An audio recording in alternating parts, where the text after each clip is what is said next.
Assalamu alaikum. So it is Independence Day in Jordan, which means that it is the national holiday marking when the British left Jordan. Yes, my great grandparents. I do realise the irony in this. So I'm going to tell you a bit about just like things that I know about the Jordanian Army and reflections upon the Jordanian Army. Just nonsense basically. I'm just going to talk nonsense, whatever I can about it.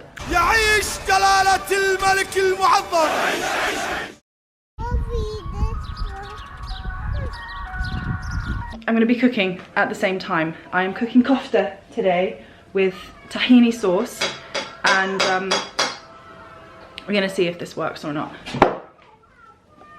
Rice is oh, that was hot water. Rice is soaking in water. I'm about to start the vermicelli rice. Have you guys heard of vermicelli rice before?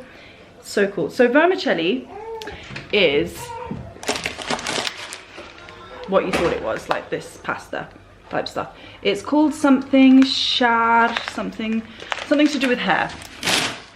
So like when people make like vermicelli soup, they'll call it sharia, I think. I don't know, making stuff up.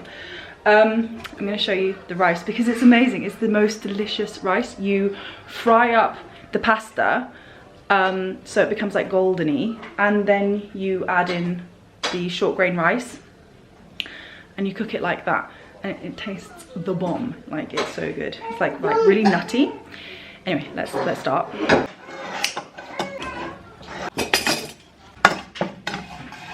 So the way that the Jordanian army kind of like is integrated into daily life here in Jordan is very different to the UK.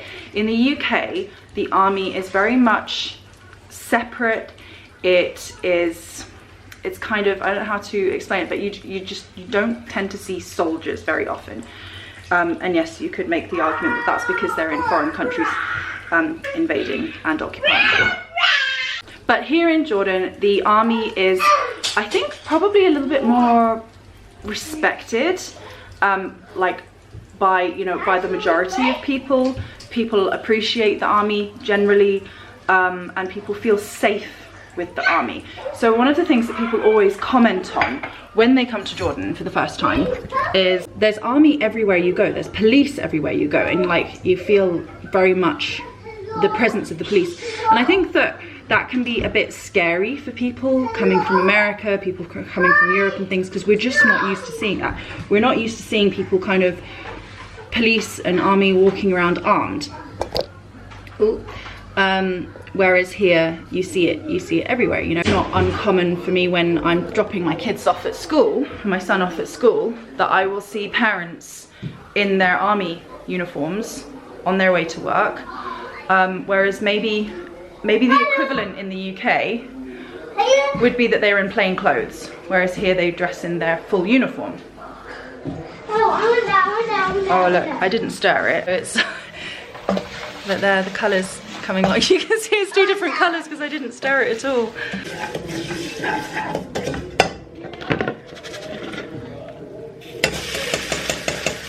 So the rice is on and the kitchen is suddenly really noisy, so I'm out here.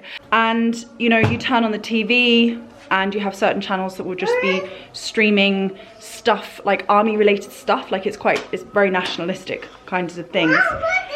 And something that I just find really interesting is that there are all these songs that are like written for the army, written, you know, and sung by the army and things. So we have like bands and like army music and things in the UK, but it's not the same thing. And I personally don't know I don't know about any of that. I think that that's a thing. Whereas here, the songs are like, you hear the songs on the radio and you see them on the TV, and like you look up anything by Abdullah, what's his name? I've forgotten his name. But you look up anything by him and he like sings like the national songs and things. And he's got this one song that Adhan loves, and he's literally filmed it with the Jordanian army. Like they're all singing it and they're all doing their training exercises or whatever they're doing for the music video. And I just find that so cool, so wild. Like, it's so different to anything that I'm used to. And like whenever you have a national event, a national holiday like Independence Day, they'll bring out this stuff. So the schools, for instance, the girls will be asked to come in wearing shmags, and the boys will be asked to come in wearing army uniforms, which every young boy has, because, you know, it's like the first thing. When Adham went into KG1, no, before he was even in KG1, he was in pre-K, and we bought his first army outfit because he had a national event or something like that. And like it's KG2 now, KG1 now, and they just like, they assume that you have one, like everyone has one of these army outfits. And he loves dressing up in the army outfit, and he loves singing this song, and they sing it in the school as well. Like they teach them this song in the school too. Whereas like in the UK, you don't have the same kind of public perception of the army. The army isn't as linked to the national identity as it is here. It's very cute watching the kids go in, like the little boys in their army outfits. But you would never have that in the UK. Like that would not happen. And like the army here is much more associated with civil issues and protecting civilians. Their reach is a lot further. It's a lot more integrated into the security system, into like, you know, the police, and you know, you have like army hospitals and things like that. You have soldiers who are doctors who treat regular civilians, and that's their job, is, you know, they work in these special public clinics, and they're the highly qualified doctors that take care of the public. So the army is very much a source of pride for Jordanians, and while it might not be the biggest army ever, I think that I read that there are around 90,000 active soldiers in the army. Oh, she just vomited on me. But it might not be the largest in things, but it's Jordan is highly associated with training programs and things. So the British armies come here and they train in the deserts and things. They learn about how to survive, or how to, I don't know, do army stuff in the deserts. And you have the Americans as well coming here for training and things. But yet again, I'm getting dangerously close to talking about things that I have no idea about. And it's, you know, funny, on a personal level, I was so anti-armies and anti-military when I first came to Jordan, and I found the whole thing, like, I found it hard to get my head around it and things. And then my brother-in-law, he joined the army and things. And we have, like, you have families that are, like, that you have a lot of, it's like army families, I guess. And I think we have that in the UK too.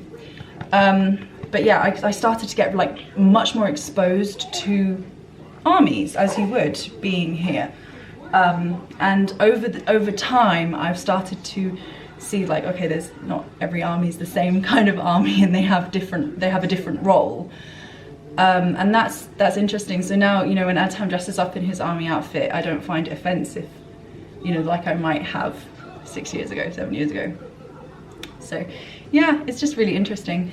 And that's all I have to say on the subject. Like I'm really limited with my knowledge, and but I really wanted to I just wanted to talk about it a bit because it's Independence Day.